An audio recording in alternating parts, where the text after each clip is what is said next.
Dans cette vidéo, je vais vous montrer mes opportunités de cette semaine. Mais avant de commencer, je vais vous parler d'une opportunité que j'offre à ceux qui veulent apprendre le trading très sérieusement, mais n'ont pas assez de moyens. Comme je l'ai écrit dans mon canal public, si vous êtes motivé, vous êtes sérieux et vous êtes prêt à investir sur vous-même, écrivez-moi en privé. Mais vous devez écrire votre nom au complet, votre niveau actuel en trading, ce que vous savez déjà faire. Essayez de lister tout ce que vous savez déjà et les applications que vous utilisez. Et après, donnez le budget que vous pouvez consacrer à une formation professionnelle et un accompagnement. Je ferai de mon mieux pour vous proposer une solution adaptée à votre situation. Comme je l'ai proposé, ceux qui ont la volonté méritent leur chance. En trading, on sait très bien, la formation est un peu chère parce que ça demande des bonnes compétences et du temps pour suivre l'étudiant qui veut apprendre. Donc, veuillez me contacter en privé et l'offre prend fin le 30 juin. Donc, c'est le moment d'en profiter. Ceux qui veulent rejoindre le canal Telegram, le lien se trouve dans la description de cette vidéo. Vous pouvez voir ce matin, j'ai partagé des analyses dans le canal public. Alors, rejoignez vite le canal pour ne rien rater. Les conseils et les analyses techniques aussi. Maintenant, revenons sur le graphique. Là, je suis sur l'actif euro GBP et l'unité de temps d'une journée. Comme vous pouvez le voir, si j'ajuste bien le graphique, on est dans une tendance haussière. C'est clairement haussière. La tendance haussière a commencé plus bas ici, vers le haut. Maintenant, on est dans une tendance haussière. Je vais identifier mes niveaux majeurs.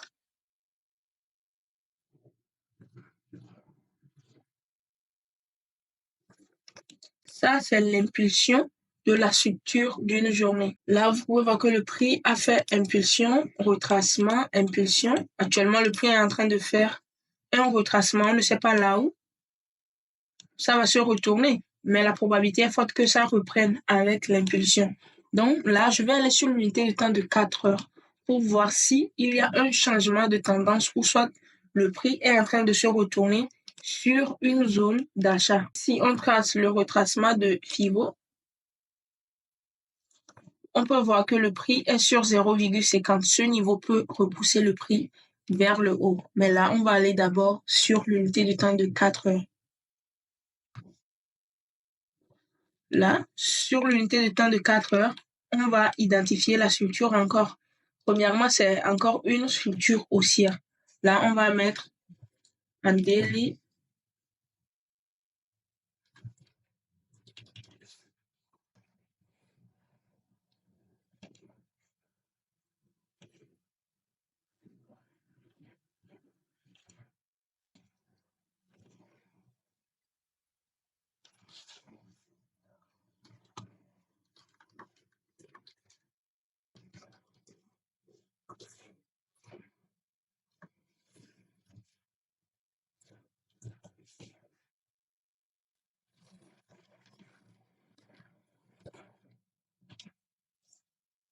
On voit encore une structure haussière sur l'unité de temps de 4 heures. Et là, je vais identifier le niveau de continuation de la structure qui est ici. Et le niveau de retournement qui est le bas de notre haut majeur. Donc, je trace ce bas. Ici, vous pouvez bien voir que le prix est revenu sur le bas, qui est notre niveau de retournement. Déjà, c'est une zone de vente. Le prix a cassé le niveau de continuation de la tendance de 4 heures, ce qui montre que la tendance haussière de 4 heures va continuer par monter. Et comme ça va continuer par monter, on va chercher des zones pour acheter et profiter du mouvement vers le haut. En daily, je peux chercher un objectif.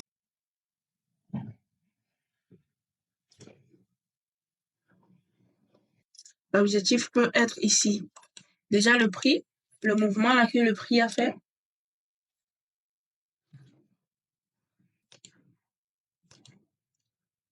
le prix peut refaire ce mouvement ici. C'est très possible. Mais bon, moi, je mets mon objectif ici, ou soit sur le plus haut là. Maintenant, sur 4 heures, vous pouvez constater que la zone d'achat ici, la zone de support c'est sur le retracement de Fibo de 0,50. Ça, c'est une bonne confiance. Donc, tout ce qu'on voit jusque-là, ça montre que le prix peut toujours monter. Là maintenant, le prix a touché la zone d'achat.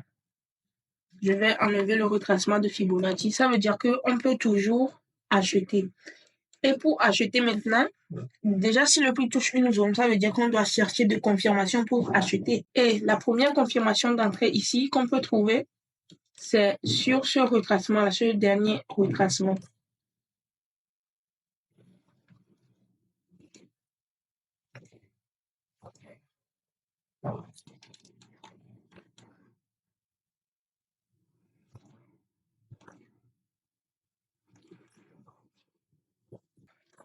Ça, déjà, c'est pour trader le début de l'impulsion haussière. Dans ma formation, j'enseigne 3 stratégies de confirmation d'entrée. Ça, c'est la deuxième confirmation.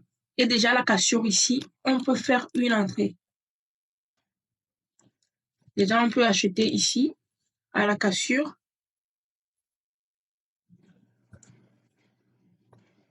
Et mettre le stop loss en bas de ce niveau. Donc là, je peux laisser sur 45 ou 40. Et le T-profit doit être en haut. Là, pour mettre le T-profit, je vais revenir sur l'unité de temps de 4 heures ou une journée. Donc, je reviens sur 4 heures. L'objectif peut être ici. On peut le mettre plus haut ou soit l'amener plus haut sur le niveau que j'ai tracé. Ça reste une probabilité. Le prix peut monter, faire de mouvements et se retourner ou soit monter jusqu'à ce niveau. C'est très possible aussi. Donc, c'était ça l'entrée, la première entrée. Moi, j'ai raté cette entrée. Donc, après, j'ai dû appliquer ma troisième stratégie d'entrée qui me permet de trader la continuation d'une impulsion. Là, le prix a créé un autre mouvement pour reprendre avec l'impulsion. Donc ici, c'était la résistance oblique. J'ai fait l'entrée à la cassure de la résistance oblique là. Donc, j'ai fait l'entrée quelque part ici.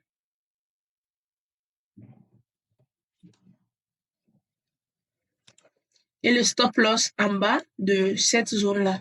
Parce que le prix peut encore faire de mouvements. Et même quand j'avais fait l'entrée, le prix a fait des mouvements bizarres ici avant de monter. Donc, le stop loss en pips peut être sur 20.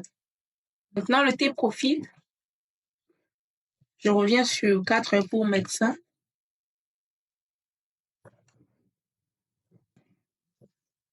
Voilà. Je peux mettre sur 200, ce qui fait 10 fois ce qu'on a risqué. Ça, c'est un ratio risque. Profit de 1 pour gagner 10 fois ce qu'on a risqué. Un bon signe. Et je peux aussi le mettre encore plus haut. Ça reste un choix. Donc, je peux le mettre sur 300 par exemple. Voilà. Mais j'ai déjà fait l'entrée. J'ai même partagé l'opportunité dans le canal public. Là, vous pouvez voir que je l'ai partagé le 18 avril. Et c'était ça. Je l'ai partagé comme ça. Mais j'ai donné quand même le signal d'entrée dans mon canal privé. Et stop loss. Le vendredi, il y a eu la fermeture du marché. Et après, le prix a bien évolué. J'ai même partagé son évolution ici. Donc, vous pouvez voir, le prix est en train d'évoluer, mais après tout, c'est un film. Donc, c'est-à-dire que il y aura des zigzags bizarres qui peuvent faire peur aux débutants. C'est-à-dire que le prix peut être en profit. C'était bien en profit ce matin. Après, il y a eu ce petit retracement. Après, ça peut monter et faire de mouvements bizarres avant de partir. Mais après, si le prix crée des structures, on peut profiter de ça pour faire le day trading. C'est ça l'avantage de faire le swing trading aussi. Vous pouvez prendre une position, mettre le T-profit plus haut. Mais du moment où le prix monte, ça peut laisser des structures, des niveaux pour profiter de ça et faire le day trading parce qu'on connaît déjà la direction du marché. Maintenant, je vais aller encore sur un autre graphique. Là, je suis sur le graphique de NZD-CHF. Je vais aller sur l'unité de temps de une journée. Vous pouvez voir que la tendance est clairement baissière. C'est une tendance baissière. Donc, comme c'est une tendance baissière, ça, c'est l'impulsion. Je vais identifier mes niveaux juste pour démarquer l'impulsion. Donc, comme il y a eu impulsion, là, le prix peut faire un retracement et entamer avec l'impulsion baissière. C'est très possible. Donc, sur l'unité de temps de 4 heures, je vais aller chercher un retournement de la tendance de 4 heures ou soit un niveau pour vendre. Donc, là, c'est l'unité de temps de 4 heures. La tendance est baissière ici aussi.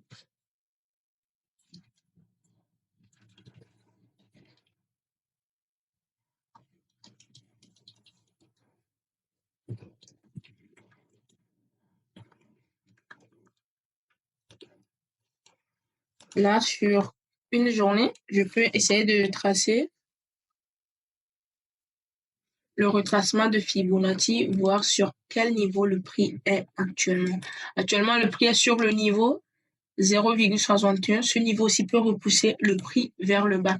Je n'ai pas l'habitude d'utiliser le retracement de Fibonacci, mais je connais sa puissance. Je sais ce que je peux faire avec. Donc là, je repars sur l'unité de temps de 4 heures. Ok, là, vous pouvez voir que la structure est baissière. Ça, c'est le dernier qui va confirmer niveau de continuation, niveau de retournement qui est ici. Mais après, le prix a cassé mon niveau de continuation, ce qui me montre que la tendance baissière peut continuer. Donc, comme ça peut continuer, le prix a monté. Ça ne veut pas dire que c'est un retournement, non. C'est juste un retracement pour que le prix reprenne de force. Et là, c'est une zone de résistance. Le prix peut se retourner sur cette zone. Le prix s'est déjà retourné ici. Le prix a monté, a cassé le niveau, mais après, le prix a réintégré. Et si on part sur l'unité de temps de peut-être 2 heures ou 1 heure, bon, là, on prend 2 heures pour voir que le prix a cassé par le haut, le prix a réintégré. Si on se base sur comment on utilise la structure pour trader, quand le prix a réintégré, le prix a touché la structure sans casser, mais c'est retourné ici. Donc, ça veut dire déjà, ceux qui utilisent les bougies, les confirmations de bougies pour faire des entrées, ils peuvent faire une entrée directement ici.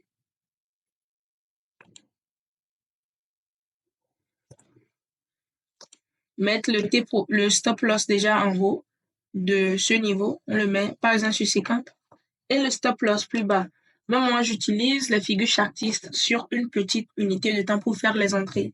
Donc ça, c'est pas mon signal d'entrée, c'est pas ma confirmation. Mais je sais aussi que c'est possible, on peut l'utiliser. C'est très possible. Donc, le prix a déjà entamé avec ce mouvement. Après, le prix a monté. Donc, on peut dire ici, le prix essaie de recommencer avec l'impulsion. Donc, le prix peut chuter vers le bas.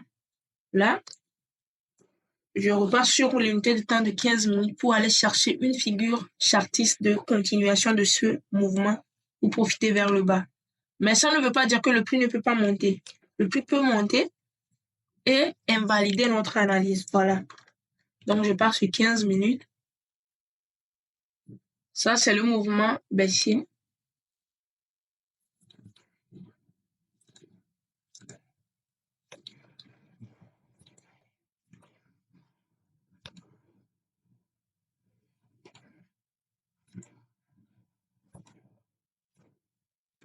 Là, je viens d'identifier ma figure et le prix a cassé le support oblique. Je veux vendre. Le prix a cassé le support oblique, ça veut dire que ça peut chuter. Donc, j'ai fait mon entrée quelque part là. Le stop loss doit être toujours en haut de ce niveau. Je pense je l'ai mis sur 30. Donc là, je dépose sur 25. Et maintenant, je reviens sur 4 heures pour mettre mon T-profit de swing. Mais vous pouvez faire juste un day trading avec ça. Mettre le stop loss, le T-profit peut-être juste le double ou 4 fois ce que vous avez risqué. Mais je reviens sur 4 heures. Mon stop loss, je peux le mettre plus bas, ici.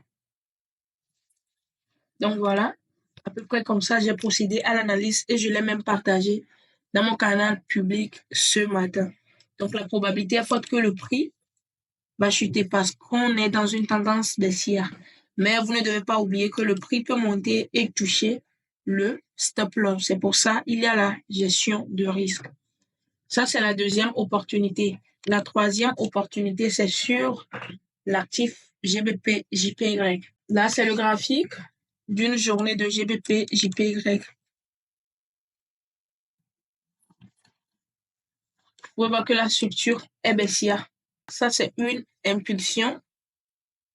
Et ça, un retracement. Donc, ça veut dire que le prix peut encore chuter, faire l'impulsion.